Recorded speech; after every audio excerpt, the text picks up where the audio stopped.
शिव गुरु के चरणों पर प्रणाम करती हूँ। मैया पार्वती के चरणों पर प्रणाम करती हूँ। मेरा प्रणाम स्वीकार हो। साहेब भैया के चरणों पर प्रणाम करती हूँ। नीलम दीदी के चरणों पर प्रणाम करती हूँ। मेरा प्रणाम स्वीकार हो।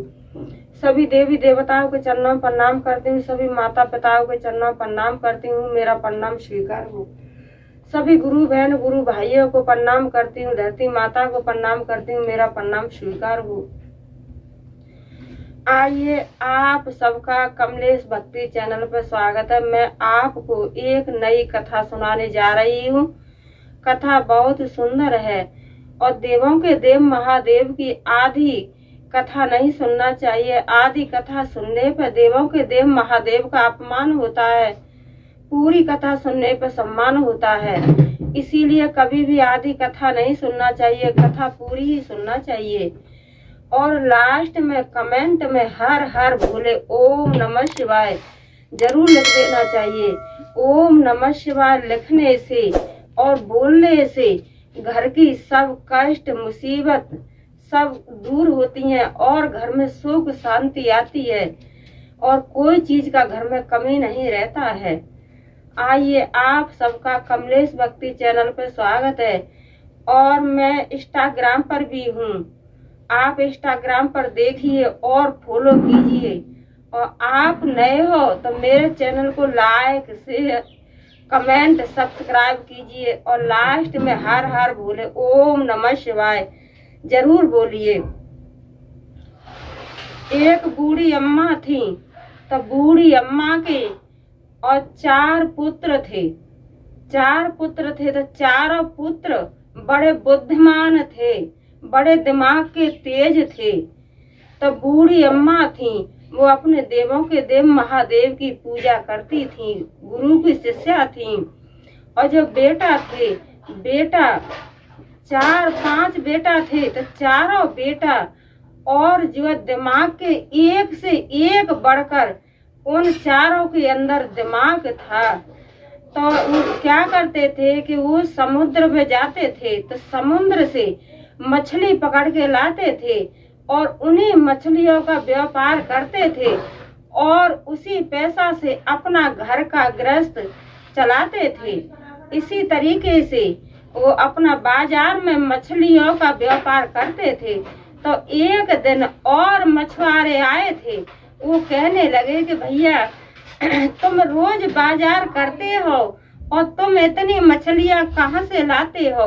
तो जो बड़ा वाला बेटा था वो कहने लगा कि हम तो समुद्र में जाते हैं और समुद्र से मछली पकड़ करके लाते हैं, वही मछलियों का हम व्यापार करते हैं और इसी पैसा से हम अपना घर गृहस्थ चलाते हैं। तो जो बड़ा वाला बेटा था उसके अंदर एक ऐसी कला थी, इतना समझ था कि जितना मछली पकड़ने जाते थे तो जितना समुद्र में पानी था तो बड़ा वाला बेटा था वो समुद्र का पूरा पानी, तालाब का पूरा पानी और अपने मुंह में भर लेता था। और जो छोटे छोटे भाई थे तो वो चारों भाई और अपना जो है मछलियां बीन बीन कर इकट्ठी करते थे और 5 मिनट के अंदर और मछलियां से टोकरी भर जाती थी। और जब मछली की टोकरी भरी तो चारों भैया नदी के बाहर आए और उसने बड़े वाले बेटा ने और मुंह से अपने समुद्र का पानी निकाल दिया। इसी तरीके से वो व्यापार करते थे। तो मछुआरे से कहने लगे कि हम तो समुद्र में जाते हैं और समुद्र से मछली पकड़ के लाते हैं, उन्हीं से हम अपना घर गृहस्थ चलाते हैं। तो और मछुआरे थे वो कहने लगे कि भैया हमें भी चलेंगे, हमें भी पकड़वा दो।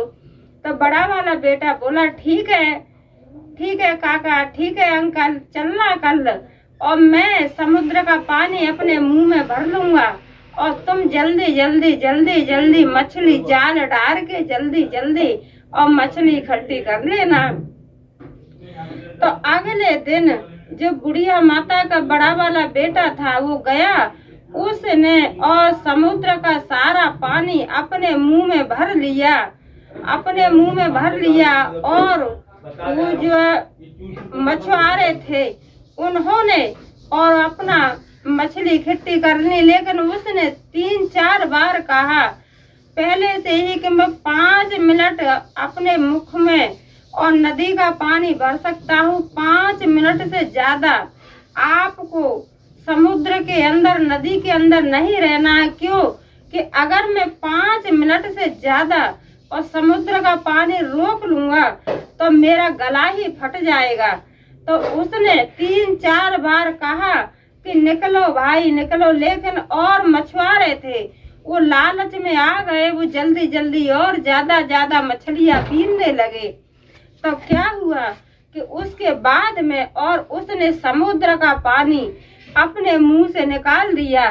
तो जितने मछुआरे थे सारे मछुआरे और उसमें पानी में समुद्र में डूब गए, नदी में डूब गए। तो नदी में डूब गए तो गांव में हाहाकार मच गया कि समुद्र में डूब गए, मछुआरे समुद्र में डूब गए। तो जो बुढ़िया का बेटा था वो आया अपने घर पे, और जो मछुआरों का परिवार था वो गए एक राजा के पास। तो राजा से कहने लगे कि राजा साहब, जो बूढ़ी माता के पुत्र ने और हमारे साथ में गलत काम किया है कि हमारे पतियों को लेके गए थे मछली जाल डालने के लिए, मछली पकड़ने के लिए, लेकिन उन्होंने ऐसा काम किया कि हमारे पति और समुद्र में नदी में ही डूब गए, मर गए। राजा साहब, अब बताइए कि हम अपने परिवार को कैसे पालेंगे, अपने बच्चों को हम कैसे पालेंगे। तो ये बात राजाओं का तो एक नियम होता है, राजाओं का नियम होता है न्याय करने के लिए। तो राजा ने बुढ़िया का बेटा बुलाया था और बुढ़िया के बेटा से कहा कि तूने इतने मछुआरे मारे हैं, गरीब आदमी मारे हैं, तो इसका तुझे दंड जरूर मैं दंड दूंगा। तो बुढ़िया का बेटा था वो कहने लगा कि राजा साहब, मैं 5 मिनट से ज्यादा और नदी का पानी अपने मुंह में नहीं भर सकता हूँ। 5 मिनट ही अपने मुंह में नदी का पानी रोक सकता हूँ, उससे अधिक नहीं रोक सकता हूँ।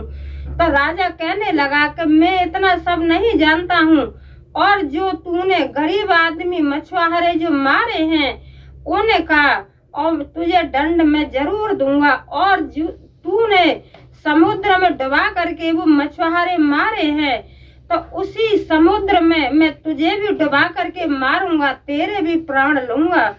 तो राजा बुढ़िया माता के बेटा थे तो उनमें 5 बेटा थे, तो 5 बेटा में एक से एक बढ़कर दिमाग था।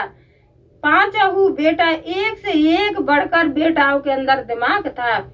तो बुढ़िया का बेटा कहने लगा राजा से हाथ जोड़ करके कि राजा साहब, अब देखो मुझे एक मोहलत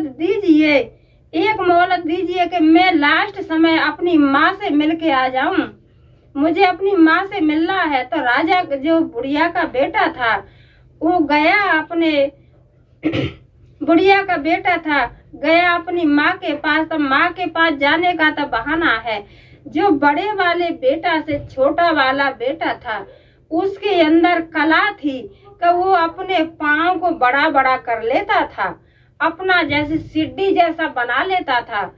तो वो गया तो वो कहने लगा भैया राजा साहब ने दंड के लिए बोला है। तो जो बड़े से छोटा वाला था उसने कहा कि भैया तुम क्यों टेंशन ले रहे हो, और मैं चला जाता हूँ।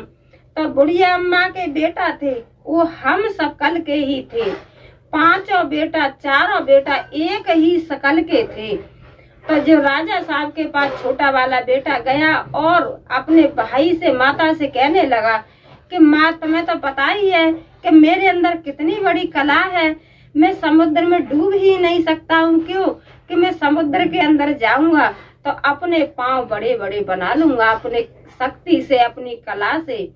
तो गया राजा के पास। तो राजा साहब कहने लगे पब्लिक से, जनता से, गांव वालों से कि तुम इसको लेके जाओ और इसको उसी समुद्र में डाल दो तो ये भी मर जाएगा डूब के।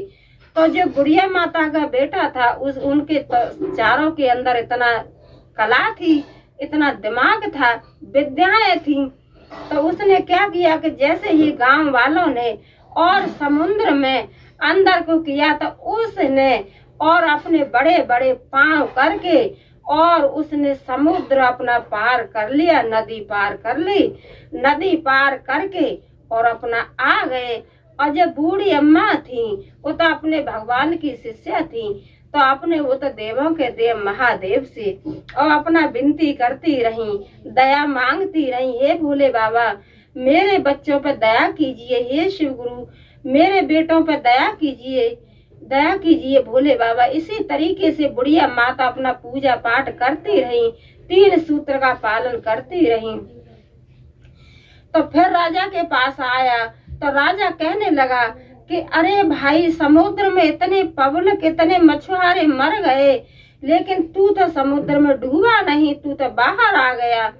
तो वो कहने लगा, राजा कहने लगा कि अब तुझे एक आग में झोंका जाएगा, तुझे एक आग में झोंका जाएगा। तो राजा का वो बुढ़िया का बेटा था, वो कहने लगा कोई बात नहीं, मैं जाने के लिए तैयार हूँ, आप दंड दोगे मैं दंड लेने के लिए तैयार हूँ।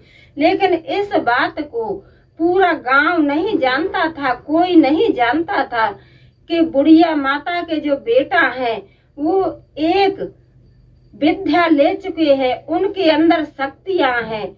इस चीज को कोई नहीं जानता था कि बुढ़िया के जो बेटे हैं उनके अंदर शक्ति है, शक्तियां हैं और वो बड़े बुद्धिमान हैं। तो इसी तरीके से फिर राजा के पास गया। तो राजा ने कहा कि अब इसको ना आग में झोंका जाएगा। तब बोला कि राजा साहब मेरी एक आपसे आखिरी विनती है कि मैं अपनी माँ के पास जाता हूँ। तो माँ के पास गया, तब जो तीसरा वाला था वो गया माँ के पास। तो कहने लगा कि भाई राजा साहब ने तो ऑर्डर किया है मुझे आग में डालने के लिए। तो अब जो है अब 5 बेटा थे, वो एक ही हम शकल के थे, कोई उन्हें पहचान नहीं पाता था। तो वो कहने लगा उसे 30 छोटा वाला कि भाई आप क्यों टेंशन ले रही हो, आपके बदले मैं जाऊंगा। तो राजा के पास उससे छोटा वाला गया और राजा से कहने लगा कि राजा साहब मुझे 2 दंड में आ गया आपके दंड के लेने के लिए। तो राजा ने दंड दिया कि तुझे आग में झोंका जाए। तो जब राजा ने और पब्लिक ने और उस लड़के को आग में झोंका तो उसे कोई फर्क ही नहीं पड़ा। वो तो नमः शिवाय नमः शिवाय नमः शिवाय ओम नमः शिवाय, क्यों कि पहले से ही और उनके पास शक्तियां थीं। तो राजा का बेटा था, फिर उस माता का बेटा था, बुढ़िया माता का बेटा राजा के पास आ गया और राजा ये देख करके और बड़ा चकित रह जाता था, बड़ा अचंभा करता था कि ये कैसा है कि इसको समुद्र में भी डाल दिया और इसको आग में भी झोंक दिया और मतलब इस पर कोई फर्क नहीं पड़ता है। लेकिन वो 5 बेटा थे, 5 थे, तो 5 एक हम शकल के थे। तो इस बात को और 5 ही शक्तियां विद्या सीख रखे थे, तो इस बात को कोई दूसरा नहीं जानता था। तो इसी तरीके से समय चलता रहा। तो फिर राजा ने ऑर्डर किया कि अब इसको और जो है इसको फांसी पे चढ़ा देना चाहिए, इसके गर्दन पे और जो तलवार चला देना चाहिए, तो ये खत्म ही हो जाएगा। तो राजा का ऑर्डर सुना तो फिर बुढ़िया माता का बेटा कहने लगा कि राजा साहब मेरी आपसे आखिरी विनती है कि मुझे अपनी माँ से मिलके आने दो। तो वो अपनी माँ के पास तो क्या गया, तो अपने छोटे वाले भाई के पास गया। तो उससे अपने भाई से कहने लगा कि भाई राजा ने तो ऑर्डर कर दिया है कि मेरे गर्दन और जो है तलवार से काटी जाएगी। तो छोटा वाला था वो कहने लगा भाई आप क्यों टेंशन ले रहे हो, मैं हूँ ना, मैं जाऊंगा। तो उससे छोटा वाला गया और कहने लगा कि राजा साहब मैं आ गया, जो भी दंड मुझे देना है आप मुझे दंड दे सकते हो। तो राजा ने ऑर्डर किया कि इसकी गर्दन पे और जो है तलवार चला देनी चाहिए। तो उसने जो है राजा ने के नौकर चाकर थे वो तलवार चला रहे थे, वो झुक गया, लेकिन तलवार का कोई असर नहीं हुआ क्योंकि वो पहले से ही शक्तियां सीख रखे थे और अपने देवों के देव महादेव के भी परम प्रिय भक्त थे, माँ भी परम प्रिय भक्त थी। तो उसे कोई फर्क ही नहीं पड़ा। तो फिर गया राजा के पास।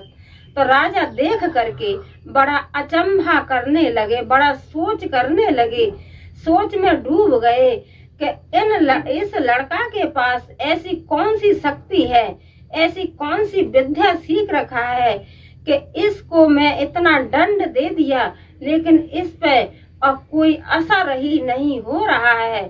तो राजा साहब ने और इतना बात बोला।